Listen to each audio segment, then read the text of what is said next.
কি হলো? মন খারাপ? জীবনের সমস্যার বিষয়ে ভাবছেন যে কেন সমগ্র সংসারের সমস্ত কষ্ট, সমস্ত সমস্যা আমার ঝুলিতেই এসে জড়ো হলো। সবাই এটাই ভাবেন। চলুন, আমি আপনাকে বিচার বিবেচনা করতে বাধ্য করছি। ভাবুন ঝিনুকের পেটের ভেতর কাকরের এই যন্ত্রণা, ঝিনুককে তা কেন ভোগ করতে হয়? বটবৃক্ষের বীজ মাটিতে 7 হাত নিচে অন্ধকারে ঘেরা থাকে কেন? সংসারের সবচেয়ে তীক্ষ্ণ জ্বালা সূর্যকেই জ্বালায় কেন? কারণ ঝিনুকের মধ্যে সেই ক্ষমতা রয়েছে মুক্ত জন্ম দেওয়ার। বটবৃক্ষের বীজেই সেই বল রয়েছে যে সে সংসারের সবচেয়ে দৃঢ় বৃক্ষ হতে পারে। সূর্যের মধ্যে সেই ক্ষমতা রয়েছে যে সে নিজে জ্বলে এই ব্রহ্মাণ্ডকে প্রকাশ দিতে পারে। সেই জন্য জীবনে যখনই বিপদ আসবে, সমস্যা আসবে, তখন নিজেকে বোঝান যে প্রকৃতি আপনাকে এই জন্য চয়ন করেছে, কারণ প্রকৃতি এটাই ভাবে যে এই পরিস্থিতিতে সর্বশ্রেষ্ঠ ফলাফল আপনি বের করতে পারবেন। রাধা রাধা। জীবনে লক্ষ্য লাভ কি করে করতে হয়? কেউ বলবে বন্ধুদের সাহায্যে, কেউ বলবে প্রেমের সাহায্যে, কেউ বলবে নিরন্তর চেষ্টা করলে, কেউ বলবেন পরিশ্রম করলে, কেউ বলবেন ঈশ্বরের আশীর্বাদে, ইত্যাদি ইত্যাদি। আমি আপনাকে বুঝিয়ে বলি, এই যেমন ত্রিলোক আছে, অর্থাৎ 3 লোক আছে, যাকে সঞ্চালন করে ত্রিদেব বা 3 জন দেবতা। সেইভাবে নিজের লক্ষ্যে পৌঁছানোর জন্য 3টি ভাবের প্রয়োজন পড়ে। প্রথম ভাব হলো স্বপ্ন দেখা। আপনি যদি স্বপ্ন দেখতে শুরু না করেন তাহলে সেখানে পৌঁছতেই পারবেন না। তারপর আপনাকে দৃঢ় সংকল্প নিয়ে সেই পথ যেমনই হোক তাতে চলতে হবে। এ হলো দ্বিতীয় ভাব, দৃঢ় সংকল্প। আর তৃতীয় ভাব হলো সেই লক্ষ্যের যাত্রা পূর্ণ করার জন্য প্রতিবদ্ধ হওয়া। তাই যদি আপনি স্বপ্ন দেখতে পারেন, দৃঢ় সংকল্প দ্বারা পথ যতই কঠিন হোক না কেন তাতে চলতে পারেন, আর সেই লক্ষ্য লাভের যাত্রা পূর্ণ করার জন্য প্রতিবদ্ধ হতে পারেন, তাহলে আপনি নিশ্চিত রূপে আপনার লক্ষ্য লাভ করতে পারবেন। তাই আপনি এটাই করুন, আর আমার সাথে ভালোবেসে বলুন, রাধা রাধা। এই পাথর দেখছেন আপনি, নদীর তলদেশে পাওয়া যায়। প্রয়াস করতে থাকে যাতে নদীর জল প্রবাহকে আটকাতে পারে। আটকাতে কি পারে? কখনোই নয়, বরং তার ধারালো কোণাগুলো মসৃণ হয়ে যায়। এবার এ থেকে কি শিক্ষা পাওয়া যায়? এর থেকে এটাই শিক্ষা পাওয়া যায় যে ব্যক্তি দৃঢ়তার সাথে জীবনে শুধু আগে এগোতে থাকেন না থেমে, তিনি না শুধু নিজের লক্ষ্য প্রাপ্তি করতে পারেন, বরং নিজের পথের সমস্ত বাধার অস্তিত্বই পাল্টে দিতে পারেন। তাহলে আপনি কি হতে চাইবেন? সেই ব্যক্তি যিনি নিজের বাধাকে দূরে ঠেলে আগে এগোতে পারেন, নাকি সেই ব্যক্তি যিনি অন্য কারোর পথে বাধা হয়ে থেকে তার নিজের অস্তিত্বই হারিয়ে ফেলেন? সিদ্ধান্ত হলো আপনার। রাধা রাধা। ঈশ্বর আমাদের হাত প্রদান করেছেন, হাত যা জড়ো করা হয় প্রণাম করার জন্য, ঊর্ধ্বগামী হয় প্রার্থনার জন্য। এই হাত যার দ্বারা আমরা খাবার খাই, ফসল উৎপাদন করি। কিন্তু এই হাতের দ্বারা সবথেকে শ্রেষ্ঠ কাজ কি হতে পারে? সেবা। আগে হ্যাঁ, সেই হাত যা সামনে এগিয়ে আসে সেবা করার জন্য, যে সেবা করে তাদের যারা দুঃখে থাকেন, নিরাশ হয়ে থাকেন, যারা সেবা করেন তাদের যারা কিনা দরিদ্র। সেই হাত হলো সব থেকে অধিক মহান। ঈশ্বরকে দীনবন্ধু বলা হয়ে থাকে, কারণ যারা দুঃখী হন, নিরাশ হন, দরিদ্র হন, ঈশ্বর তাদের সাহায্য করেন, তাদের সহায়ক হন, তাদের মধ্যে ঈশ্বর বাস করে। তাই আপনারা যদি এটাই করেন, যারা দুঃখে আছেন, নিরাশ হয়ে আছেন, যাদের সাহায্যের প্রয়োজন রয়েছে, যদি আপনি তাদের সাহায্য করেন, তাহলে আপনি এমন এক চৈতন্য লাভ করবেন যে আপনি তৃপ্ত হয়ে উঠবেন। তাহলে সবার সেবা করুন, আর আমার সাথে ভালোবেসে বলুন, রাধা রাধা। জীবনের পঞ্চ মহাতত্ত্বের মধ্যে পঞ্চম তত্ত্ব অগ্নি। অগ্নি যা জ্বালাতে সাহায্য করে, কিন্তু তা উত্তাপও প্রদান করে। নিশ্চিত রূপে অগ্নি আমাদের জ্বালিয়ে দিতে পারে, কিন্তু আপনি কি কখনো এটা ভেবে দেখেছেন যে আগুন, তাকে নিজেকে কতটা জ্বলতে হয়, তাকে নিজেকে কতটা তাপ সহ্য করতে হয়? ও নিজে জ্বলে আমাদের উত্তাপ প্রদান করার জন্য, ও নিজে জ্বলে আমাদের ঊর্জা দেবার জন্য, আমাদের আলো দেবার জন্য, অন্ধকারে পথ দেখানোর জন্য, শত্রুর সাথে মোকাবিলা করার জন্য আমাদের সাহায্য করে, নিজে জ্বলে।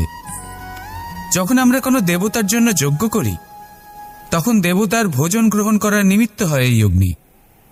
কত কিছু ওকে সহ্য করতে হয় আমাদের এত কিছু দেবার জন্য। আপনিও আগুনের মতো হয়ে উঠুন, নিজে কষ্ট সহ্য করুন অন্যকে সাহায্য করার জন্য, তাদের জীবন উদ্ধার করার জন্য, নিজের প্রিয়জনের জন্য, নিজের পরিবারের জন্য, নিজের মাতা পিতার জন্য, এই সমাজের জন্য। নিজে কষ্ট সহ্য করুন, প্রকাশের কেন্দ্রবিন্দু হয়ে উঠুন, আর সকলকে পথ প্রদর্শন করুন, সবাইকে পথ দেখান। যেদিন আপনি আগুনের মতো হয়ে উঠবেন, সেই দিন ঠিক যেমন অগ্নিকে পুজো করা হয়, আপনিও সেইভাবে পূজনীয় হয়ে উঠবেন। যেমন সকল শুভকর্মে, সকল যজ্ঞে, সকল পুজোতে অগ্নিকে স্মরণ করা হয়, সেইভাবেই সকল শুভকর্মে আপনাকেও স্মরণ করা হবে। আর যেদিন আপনি এরকম হয়ে উঠবেন, সেই দিন জীবনের বাস্তব মর্ম কি আপনি তা বুঝতে পারবেন। তাহলে আসুন আর আমার সাথে ভালোবেসে বলুন, রাধা রাধা। পিতা আর পুত্রের সম্পর্ক অত্যন্ত মধুর হয়ে থাকে।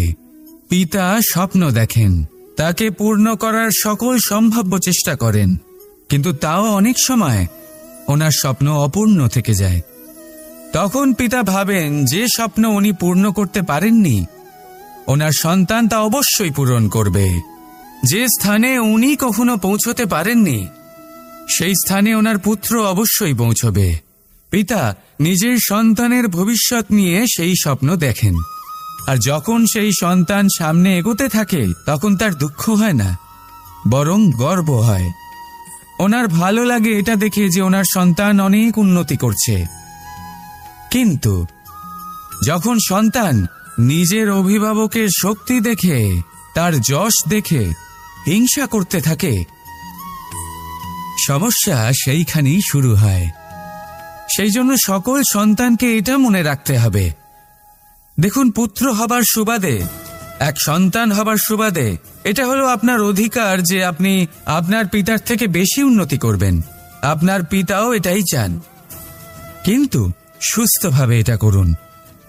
একটা রেখা টেনে নিন, যাতে আপনি তাতে এগোতে পারেন আর আপনার পিতার তাতে গর্ববোধ হয়, আর সেই বিষয়ে দুঃখ না হয় যে আমার সন্তান আমাকেই ছোট করার চেষ্টা করছে। ইতিহাস সাক্ষী রয়েছে, যে মানুষ অন্য কাউকে ছোট করার চেষ্টা করেছেন, সেই মানুষই ছোট হয়ে গেছেন। আর আমার মনে হয় না আপনি এটা চান, কারণ কোনো একদিন আপনিও কারোর পিতা হবেন। আসুন আমার সাথে ভালোবেসে বলুন, রাধা রাধা। করুণা, করুণা সেই অনুভূতি যার থেকে সংসারের সমস্ত অনুভূতির জন্ম হয়, আর এই সমগ্র সংসার মায়ের থেকে জন্ম নেয়। মাই সেই ব্যক্তি যিনি করুণার সাগর। সন্তানকে দেখেই উনি বুঝে যান যে তার বিড়ম্বনা কিসের, তার কিসের প্রয়োজন। সন্তানের চোখে যদি উনি জল দেখেন, সেটা দেখেই উনি বুঝে যান যে সন্তানের শরীরের কোন অংশে সে আঘাত পেয়েছে। সন্তানের কিছু না বলা সত্ত্বেও মা বুঝে যান যে আজ আহারে সন্তান কি খেতে চায়। ইনি হলেন মা। মা করুণার সব থেকে বড় রূপ। আর আজকের যুগে মানুষেরা জীবনে একটু এগিয়ে গেলেই মাকে পেছনেই ফেলে আসে, মাকে ভুলেই যায় তারা। এই ভুল আপনি কখনোই করবেন না, কখনোই করবেন না, কারণ মা সেই করুণা যে আপনার জীবন থেকে চলে গেলে তারপরে আপনি জীবন অবশ্যই যাপন করবেন, কিন্তু কখনোই জীবন বাঁচতে পারবেন না। তারপরে আপনার জীবন থেকে আপনার এই মূল্যায়ন আপনার জীবন থেকে করুণার এই অনুভূতি, সেটাও আপনি হারিয়ে ফেলবেন। আপনার মা সব থেকে গুরুত্বপূর্ণ। যদি মাকে হারিয়ে ফেলেন তাহলে বুঝবেন সব হারিয়ে ফেলেছেন। তাই মাকে সর্বদাই মনে রাখবেন, সর্বদাই তাকে ভালোবাসুন। আর আমার সাথে বলুন, রাধা রাধা। পাদুকা, খড়ম আমাদের জীবনে কতটা গুরুত্বপূর্ণ হয়। যখনই আমরা এটা পায়ে পড়ে হাঁটি, এটা আমাদের রক্ষা করে কাঁটা থেকে, ছোট পাথর থেকে। এটা আমাদের সুরক্ষিত রাখে। কিন্তু যদি এটাকেই আমরা অন্য দৃষ্টিভঙ্গি দিয়ে দেখি, তাহলে এই পাদুকার জন্যই হাঁটার সময় পেছন থেকে আমাদের পায়ে কাদা লেগে যায়। এরকম মানুষও আমাদের জীবনে থাকে, যে থাকে তো আমাদের সাথেই, কিন্তু এরাই আমাদের পিঠ পিছে কাদা ছোড়ে। এবার হাঁটার সময় যখন আপনার পায়ে কাদা লাগে আপনার পাদুকার জন্য, আপনার নজর সেদিকে থাকে না, আপনার নজর থাকে সামনের দিকে। কারণ সেটাই আপনার লক্ষ্য, সেটাই আপনার পথ, আর সেটাই আপনার করা উচিত। তাই মনে রাখবেন, আপনার পা ধরে সেই টানতে পারে যে আপনার পেছনে রয়েছে, আর আপনার নজর সেখানে নয়। সবসময় সামনে নিজের লক্ষ্যে থাকা উচিত। প্রতি মুহূর্তে নিজের লক্ষ্যের দিকে তাকিয়ে থাকুন। সবসময় জীবনের সামনে এগোতে থাকুন। আর রাধা রাধা।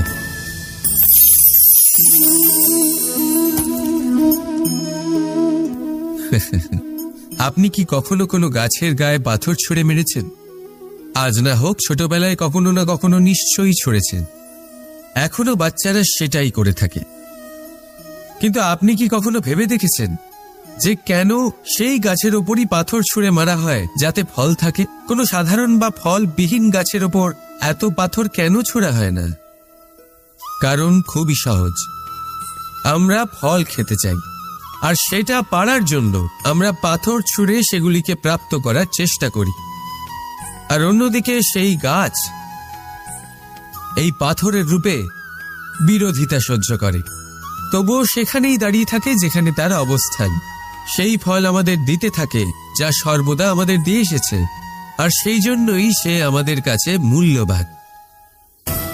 তাই মনে রাখবেন, আপনার জীবনেও এরকম অনেক মানুষ আসবেন, বা হয়তো এখনই আছে, যারা আপনার বিরোধিতা করেন, যারা আপনার জীবনে সংকট ডেকে আনে, আপনাকে দোষারোপ করেন, কিন্তু আপনার নজর সেদিকে থাকা উচিত নয়। তাই একটা গুরুত্বপূর্ণ সত্য সবসময় মনে রাখবেন, সেই গাছের ওপরেই পাথর এসে পড়ে যে ফল ধারণ করে, যে মূল্যবান হয়। রাধা রাধা। শব্দ, এই শব্দ কি? ফুসফুস থেকে নির্গত বায়ু যা কণ্ঠের সাথে ঘর্ষণে কম্পনে পরিবর্তিত হয়, এই কি শব্দ? না, শব্দ হলো নাদ, শব্দ হলো ব্রহ্ম। এই শব্দ অত্যাধিক শক্তিশালী। এই শব্দতে এত শক্তি থাকে এই সংসারকে বদলে দিতে পারে। আপনার শব্দ বীজের ন্যায় হয়, কারোর মনে কাঁটাও উৎপন্ন করতে পারে, আবার পুষ্পও উৎপন্ন করতে পারে। যদি কোনো ব্যক্তি নিরাশ হন, নিজের জীবনের সব থেকে কঠিন সময় পার করছেন, তাকে প্রেরণার দুটি শব্দ বলে দিলেই সে অসম্ভব থেকে অসম্ভবকারী কার্য করে দেবে। যেমন জাম্ববানের প্রেরণার দ্বারা বীর হনুমান সাগর পার করেছিলেন। আর যদি কেউ উৎসাহী হন, তার উৎসাহ কম করার জন্য বলা দুটি শব্দ তাকে তার পতনের দিকে নিজে থেকেই নিয়ে যেতে পারে। তাই এই শব্দের মাহাত্ম্য বুঝুন, শব্দের শক্তিকে বুঝুন, আর আমার সাথে ভালোবেসে বলুন, রাধা রাধা। ফাগুন পূর্ণিমাতে পালন করা হয় এই বিশেষ উৎসব, যার নাম শুনতেই রঙের কথা মনে পড়ে, মন উচ্ছ্বসিত হয়ে ওঠে। এই উৎসবের নাম হল দোল। এমন কি বিশেষ রয়েছে এই উৎসবে যা অন্য কোনো উৎসবে নেই। ত্যাগ। নতুন কোনো রঙকে আপন করে নিতে গেলে পুরনো রঙকে ত্যাগ করে দিতে হয়। সাতরঙা হওয়ার জন্য সাদা কাপড়কেও নিজের উপর নতুন রং ধারণ করতে হয়। আর এই ত্যাগ একেবারেই সরল নয়। সেই জন্যই তো রং খেলার পূর্বে আমরা হোলিকা দহন করি। হোলিকার অন্ত হল, আর প্রহ্লাদ বেঁচে গেল। অর্থাৎ যে অপবিত্র ছিল, অসত্য ছিল, তার অন্ত হল। আর যে পবিত্র ছিল, যে সত্য ছিল, সে থেকে গেল। এইভাবে আপনিও আপনার মনের মধ্যে যত বিকার রয়েছে, যে বিকারের বোঝা আপনি বয়ে নিয়ে চলেন, সেই ভার হোলিকা দহনে ভস্ম করে দিন। নিজেকে হালকা বোধ করবেন, আর যখন নিজেকে হালকা বোধ করবেন, নিজে থেকেই জীবনে উন্নতি করবেন। তাই এই দোলে নিজেকে বিকার মুক্ত করুন। দোলের এই আনন্দ আরো অনেক বেড়ে যাবে, আর মন প্রসন্ন হয়ে বলবে, রাধা রাধা। এই বছর দোলে নিজের প্রিয়জনকে কোন রঙে রাঙিয়ে তুলতে চান আপনি? লাল, সবুজ, হলুদ, নীল, সাতরঙা, অনেক রং রয়েছে। আমাকে জিজ্ঞেস করলে আমি বলবো, এই বছরও ওই রঙেই খেলবো যে রং দিয়ে আমি ছোটবেলা থেকে আজ পর্যন্ত খেলে এসেছি। প্রেমের রং। প্রেমের এই রং যা হয়তো দেখা যায় না, কিন্তু যখন এই প্রেমের রং গায়ে লাগে, তখন সব রঙই ভালো লাগে। প্রেম যাতে কোনো রং অশুভ মনে হয় না, সবই ভালো মনে হয়। এটা হলো সেই প্রেম যার জন্য আমি প্রেমের দেবতা হয়েছি। আর সত্যি বলতে আপনারও কিন্তু এই প্রেমের রং দিয়ে খেলা উচিত। প্রচেষ্টা করুন। আপনি এই দোলে যত খুশি রং দিয়েই খেলুন না কেন, তাতে এক বিন্দু প্রেমের রং অবশ্যই মিশিয়ে দেবেন। এই দোলের আনন্দ দ্বিগুণ হয়ে যাবে। আপনজন হোক বা পর হোক, সবার সাথে প্রেমের দোল খেলুন। সবাই কাছাকাছি আসবে, আর সবাই কাছাকাছি এলে যে ঊর্জা তৈরি হবে, সেটাই হলো দোলের আসল রং। তাই এইবার দোলে সকলকে প্রেমের রঙে রাঙিয়ে তুলুন, আর এই প্রেম ভাব নিয়েই বলুন, রাধা রাধা। আজ বিজয়া দশমী। সেই দিন যবে শ্রীরাম রাবণকে বধ করেছিলেন। এ হল সেই দিন যেদিন শ্রীরাম লঙ্কা জয় করেছিলেন। লোকে বলে এটা খারাপের বিরুদ্ধে ভালোর জয়ের প্রতীক। এটাকে দেখার আরো একটা দিক আছে। আগে হ্যাঁ, এটা ভালোবাসার জয়ের প্রতীক। এটা পরিবারের জয়ের প্রতীক। আপনি তো নিশ্চয়ই জানেন যে রাবণ মহাজ্ঞানী ছিল, মহা শক্তিশালী ছিল, মহাদেবের পরম ভক্ত ছিল রাবণ। এবার যে ব্যক্তি কৈলাস পর্বত তুলতে পারত, সেই ব্যক্তি নিজে এক কাটা বৃক্ষের মতো শ্রীরামের চরণে পড়েছিল। কেন? কারণ রামের সাথে লক্ষ্মণ ছিল, কিন্তু ওদিকে রাবণের সাথে বিভীষণ ছিল না। একদিকে এক পরিবারের মধ্যে ভালোবাসা ছিল, কিন্তু অপরদিকে আর এক পরিবারের মধ্যে দূরত্ব বাড়ছিল। তাই মনে রাখবেন, যদি সংসারের ওপরে বিজয় লাভ করতে হয়, তাহলে সর্বপ্রথম পরিবারের মধ্যে ভালোবাসা বজায় রাখতে হবে। পরিবারের মধ্যে ভালোবাসা বাড়ান, দূরত্ব নয়। আপনি সব সময় সুখী থাকবেন, আর জীবনের সমস্ত বাধা আপনি অতিক্রম করবেন। রাধা রাধা। মানুষের স্বভাব হল ভাবা, ভেবেচিন্তে সিদ্ধান্ত নেওয়া, আর সিদ্ধান্ত নিয়ে এই পৃথিবী বদলানোর ভাবনা নিয়ে এগিয়ে যাওয়া, তাই না? কিন্তু সবাই কি নিজের সিদ্ধান্তের ইতিবাচক পরিণাম পেতে সফল হন?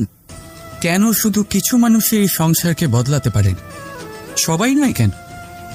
এর কারণ হল হয়।